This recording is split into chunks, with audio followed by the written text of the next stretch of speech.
Salut à toutes et à tous, bienvenue dans ce nouveau numéro du Mag Eco sur Alsace 20. Nous sommes dans une toute petite entreprise, 1964 Shoes à Souls dans le Haut-Rhin. Mais quelle aventure! Vous allez rencontrer un homme, Benoît Geiss, alsacien, qui s'est lancé dans la création de ces chaussures de mode, chaussures déjà portées par des grands noms de la danse. L'homme a investi 200 000 € dans cette affaire il y a un peu plus d'un an. Demain, pourquoi pas, une ligne de vêtements. Nous allons parler de ses développements avec lui. Avant cela, direction Vigen-sur-Moder et la cristallerie Lalique. L'entreprise qu'on ne présente plus se développe fortement. Visite des lieux signés Émilie Jaffrat.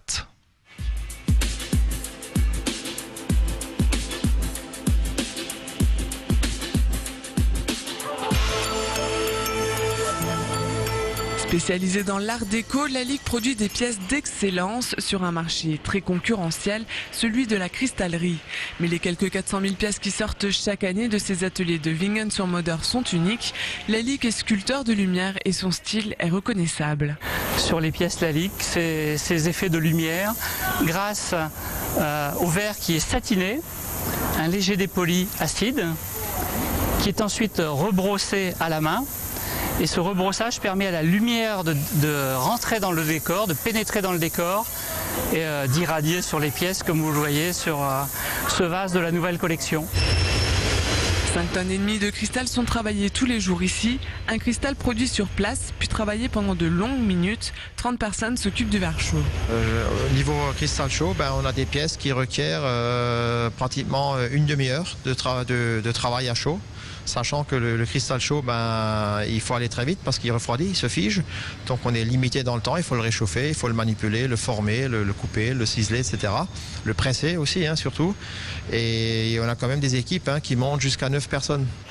La finesse des produits se joue ici, au verre froid. Une spécialisation qui concerne 75 personnes à Vigen-sur-Moder. Le travail est minutieux, il peut prendre quelques dizaines de minutes à des jours entiers. Sculpter du bois, c'est déjà difficile, mais c'est quand même un matériel très tendre. Ici, le cristal, c'est très sensible, c'est très dur aussi, et on voit chaque défaut, beaucoup plus que sur d'autres matières. Donc il faut être beaucoup plus rigoureux, beaucoup plus précis aussi, parce que c'est notre précision ajoutée à la complexité des moulages du verre chaud qui vont faire un produit exceptionnel. Même si le chiffre d'affaires de Lalique est en hausse de 25%, depuis sa création en 1921, la cristallerie alsacienne n'a pas été épargnée par la crise. Disons, moi je suis chez Lalique depuis à peu près 22 ans. Les crises, on en a connu plusieurs évidemment. Je crois que la plus forte crise qu'on ait vraiment eue, c'était juste après l'effondrement des tours du World Trade Center, où l'activité s'était à l'époque arrêtée d'un coup. Et je crois que c'était la plus difficile crise qu'on avait à surmonter. Entre 2000 et 2009, l'exercice de Lalique était déficitaire. La cristallerie vient de renouer avec les profits. 13 millions d'euros ont été investis. Pas question en revanche de couper dans la main-d'œuvre, parce que si la cristallerie s'en est jusque-là toujours sortie, c'est grâce au savoir-faire et au talent de ses artisans.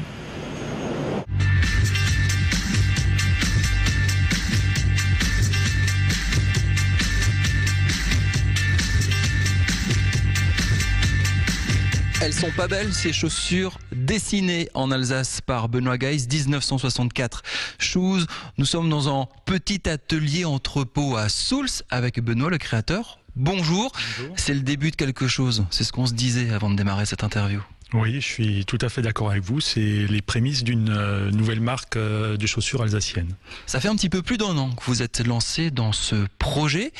Vous avez eu un grand parcours avant, vous avez travaillé notamment pour le Coq Sportif. Qu'est-ce qui fait qu'on se lance dans la fabrication de chaussures, de streetwear, à un moment donné, surtout alsaciennes ?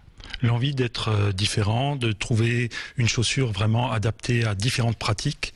Et l'esprit Freedom Shoes, qui est vraiment le motto de la marque, est quelque chose de récurrent. Alors, vous dessinez ce genre de choses, ce sont des chaussures un peu particulières, vous le remarquez, à la semelle. Qu'est-ce qu'elle a de spécial, cette semelle ? C'est une semelle qui a été designée pour la pratique de la street dance. ou le fitness. C'est fin, hein? Voilà, c'est très fin, avec un talon, avec un amorti. Elle permet donc différents types de pratiques sportives, et également elle permet de l'utiliser au quotidien.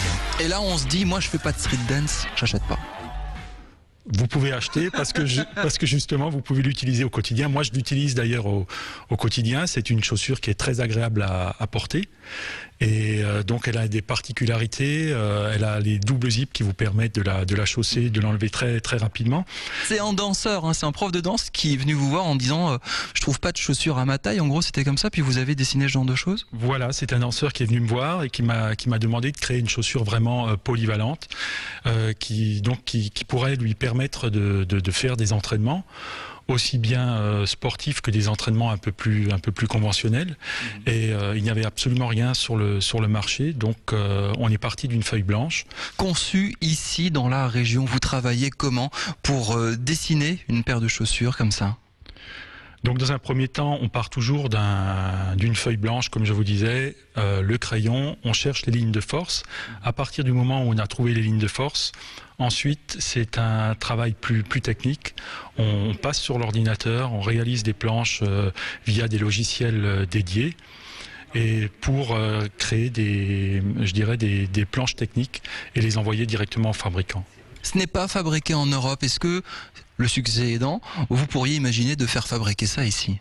C'est l'objectif avoué. C'est l'objectif, ce serait de trouver justement un fabricant en Europe pour pouvoir les faire fabriquer en Europe et éventuellement en France. Alors ces chaussures 1964 Shoes sont déjà passées à la télé et pas sur Alsace 20.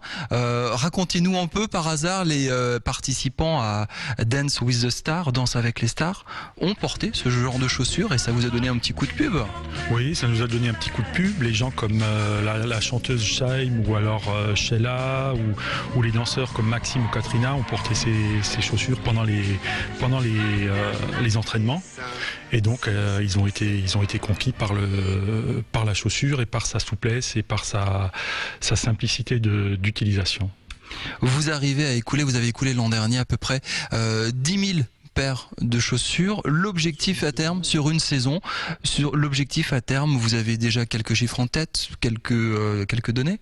L'objectif à terme, ce serait plusieurs centaines de milliers de paires sur une saison. Vous avez investi combien d'argent dans la conception de ces chaussures 1964 ? Donc là, en termes d'investissement, il faut partir sur une fourchette environ de 200 000 euros qui englobe toute la conception, les premières collections. Et puis, bien sûr, ça ne prend pas en compte le stock. Hein. C'est uniquement la mise en place des chaussures, la création des moules pour les semelles. Alors, vous le voyez, on est à Soultz, on est dans une espèce de pépinière d'entreprises. Il y a plein d'entreprises autour de 1964. Petit entrepôt avec quelques centaines de paires de chaussures. Demain, si ça marche, est-ce qu'on a déjà des projets d'agrandissement? Est-ce qu'on va passer de la chaussure au pantalon, au t-shirt? Est-ce que vous allez créer une nouvelle ligne de vêtements? Oui, l'objectif à ouvrir, c'est justement de créer une ligne globale, une ligne complète. Donc aussi bien au niveau des t-shirts que des pantalons, que des chaussures, que des accessoires. Merci pour toutes ces explications. Le site internet s'affiche sur votre écran. Vous pouvez déjà trouver ces chaussures sur internet. La petite avant-goût, hop, on regarde vite fait 2 secondes. Ça, c'est ce que vous trouverez l'année prochaine. Merci beaucoup pour toutes ces explications. Bonne chance à 1964 Shoes, dessinées, conçues ici à Soultz et peut-être un jour fabriquées dans la région. On enchaîne avec toute autre chose. Icar à Lutterbach dans le Haut-Rhin est spécialisé dans les radars pédagogiques. Vous savez, ce sont ces petits panneaux clignotants à l'entrée des villes et villages par exemple qui vous indiquent votre vitesse d'arrivée 30 ou 50 km/h et qui font la moue ou qui clignotent très fort quand vous dépassez. Eh bien Icar est l'un des spécialistes et l'un des leaders français de ce marché. Regardez ce reportage signé Émilie Jaffrat.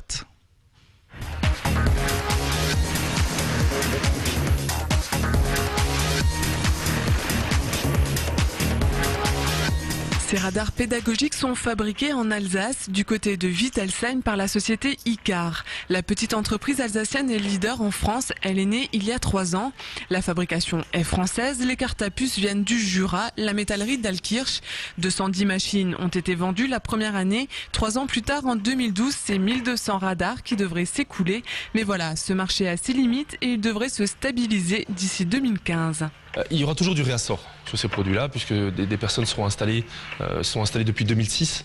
Donc évidemment, on a des clients aujourd'hui qui veulent faire évoluer leurs produits. La principale évolution passe par le changement de matériel, puisque chaque année, le produit évolue, que ce soit chez nous ou à la concurrence. Et on a des réflexions aussi dans toute la partie traitement du service après-vente, mais également de la maintenance, qui nous donne des possibilités d'évolution pour les prochaines années. La petite entreprise alsacienne ne compte pas ralentir le rythme. Icar est en plein développement. D'ici quelques mois, une extension de 800 m² sera créée à Wittelsheim et 2 embauches sont prévues. En 2010, ils étaient 2 employés. Aujourd'hui, Icar, c'est 13 personnes, dont 4 ingénieurs attachés à la conception des produits et surtout à l'innovation. Ici, les produits peuvent être fabriqués sur mesure.